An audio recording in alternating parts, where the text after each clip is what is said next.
Alright, how's it going, everyone? Today we're going to go over the October 7th micro patch for Omegastrikers. It is a micro patch, so a couple of smaller changes, but we do have map rotations, awakening rotations, nerfs, and buffs, so we're going to go over that today. I'll probably just touch on the high level stuff, but well, we'll just go through it. So Asher is receiving a nerf, and across the board. So her base stats, her power is going down to 120. Her secondary, her dash, is increasing by 1 second in cooldown, and her barrier beam, or primary, is also having a cooldown increase. So pretty large nerf overall to Asher, especially in comparison to the other changes to the characters. This one definitely hits a bit harder. Her base power was tied with X for the highest at 125. It will now be the second highest. So a little bit of a tune down there. The average base power for strikers, if you don't know, is right around 100. Some characters are above that, some characters are below that. Having 120 base power, though, is still pretty strong. That's like a extra good portion of damage. So, yeah, Asher definitely receiving an overall nerf. Drekar, he's receiving a very minor buff. He's just getting a little bit more damage on his special, but it's not really what Drekar excels at anyway. So this is just, it doesn't really functionally change anything about the character. He's still going to be where he's at in the meta, which is, he feels like kind of middle to lower tier at this point in terms of other midfielders. So I think he needs a little bit more for him to really start to shine. But all right there. Estelle is receiving a buff. So her special is going to deal some more damage, and her piercing shot will also be doing more damage. And this is damage and knockback. I'm going to ignore the core knockback because it doesn't really matter too much. What you really want to focus on is the damage and knockback. And you'll see this number like 120 and 60%. How moves work in this game is that they have a base damage. So it deals a base damage of 120 plus 60% of the character's power. So if Estelle, I think, has less than 100 power. She has like 90 or 95 power as her base. So you get 120 plus 60% times like 90, and that would be the damage and knockback that Crystal Thorns will deal. That's being buffed. And the important part is that the base is being increased by 10, and then the power scaling is being increased by 5%. But it's really the base that's gonna be the bigger increase to her damage knockback from Crystal Thorns. So that should maybe help secure some more KOs. And then her piercing shot has a +5 to the base and +2.5% to the power. So a tiny tweak to the primary, but still good change for Estelle. I think Estelle mains will like that. You have the biggest buff this patch is Octavia, 100%. Her base stats, so her stagger base stat is the lowest in the game. It's tied with, I believe, Kazan and Kai. And her stagger growth is also the lowest in the game at 125. They're increasing that stagger growth to 200. And what the stagger growth is you have your base stagger at the start of the game, and then every level, your stagger increases by the stagger growth per level. So what this is saying is she's getting 75 additional stagger per level. So by the end of the game, if you're level 10, that's like 750 additional stagger for her, which is a very big change. So, and that's one of the big ways you play around Octavia is you just KO her, because her stagger is so low. If you take her out of the game, she can't go into her flow state and then just kind of wreck you from there. So this should have it should be a pretty significant impact to this character. We'll see if she is played some more. And then her flow state it's going to be faster. That's all this is saying here. So she's going to move faster and she's going to have more HP. So gotta watch out for that character. Rasmus is receiving a nerf. Not quite as bad as Asher, but still a significant nerf to him. He's getting a +1 second on his primary, and then the damage is being tuned down slightly. Slight tune down in damage on the primary pendulum swing.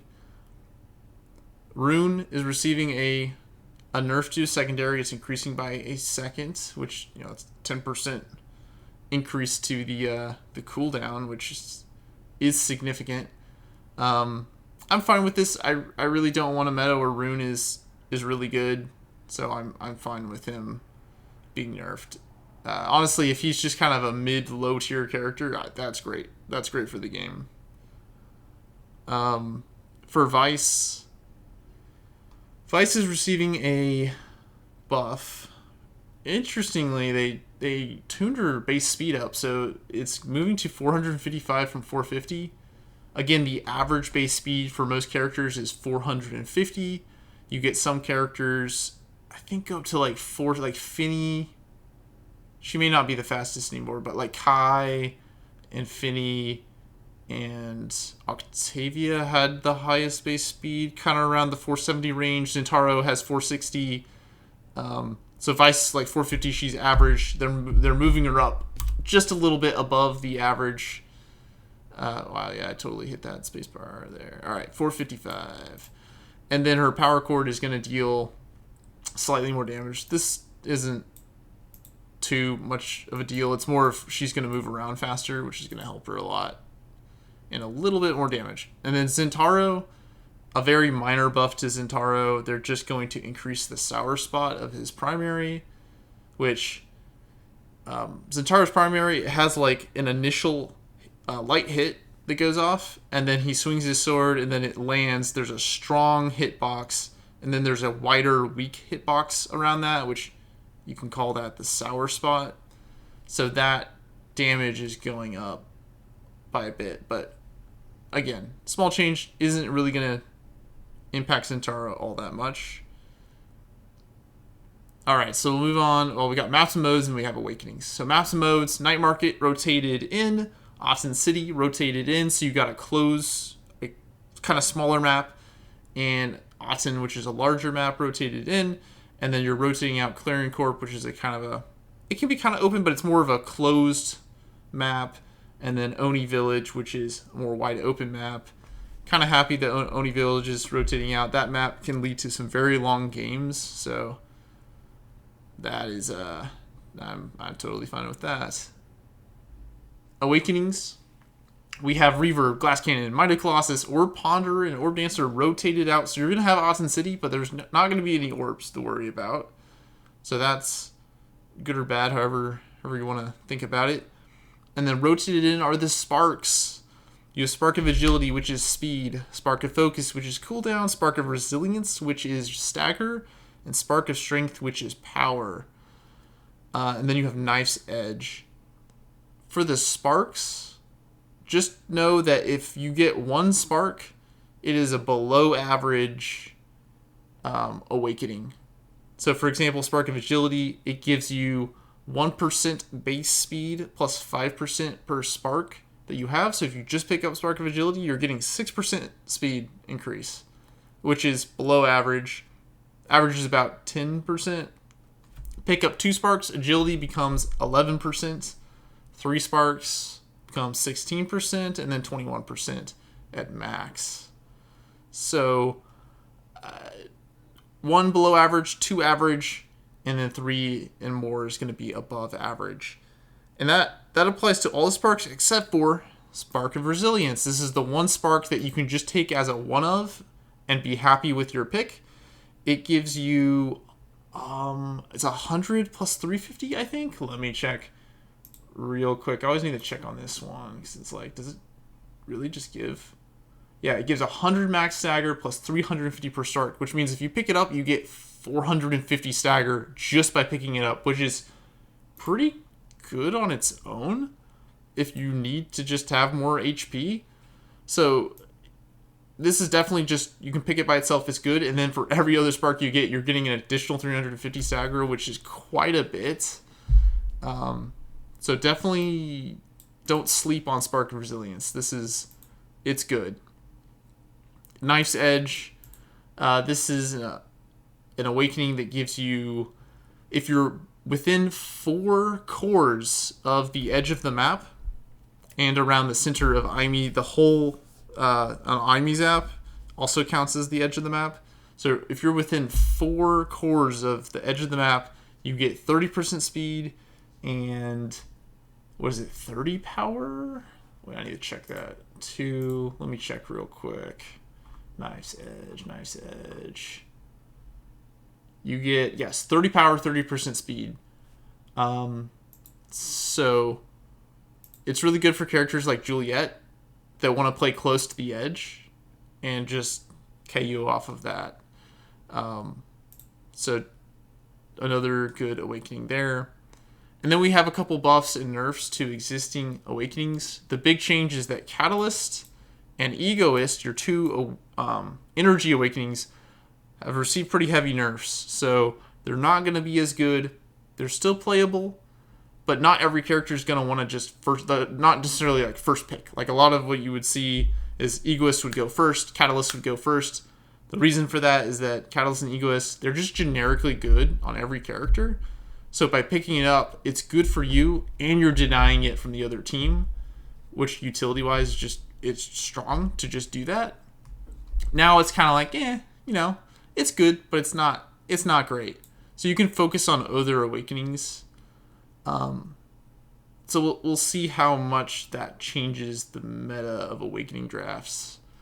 But you may not be first picking these anymore. Aerials receives a small projectile range increase. Big Fish functionally is the same.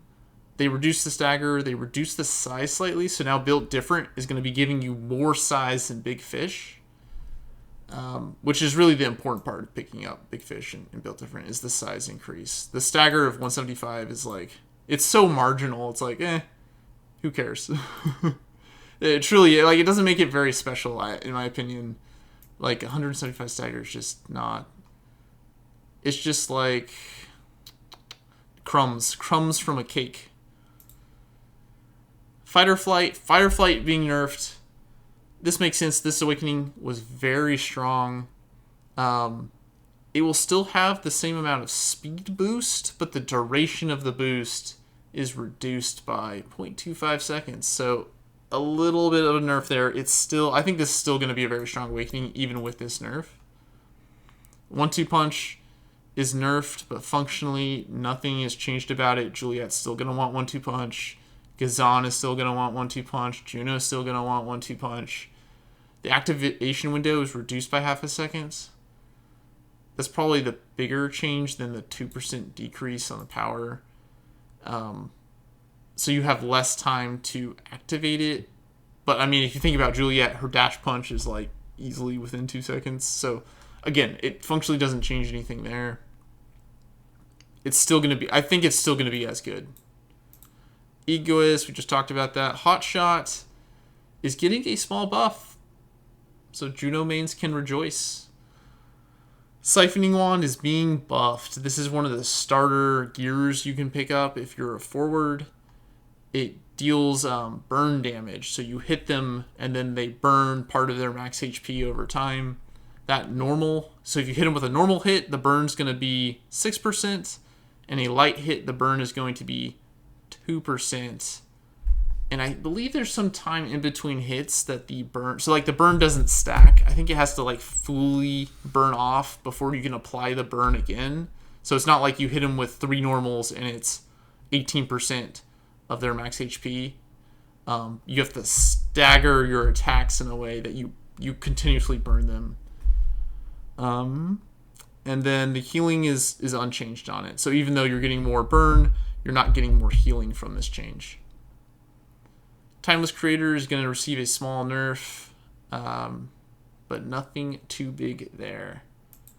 All right, and that should do us for the micro patch. Thank you for tuning in. I will be releasing another video for my gameplay analysis soon. I have some saved. I just haven't had time to just sit down and record them. So I'll catch you guys all later. Thank you very much.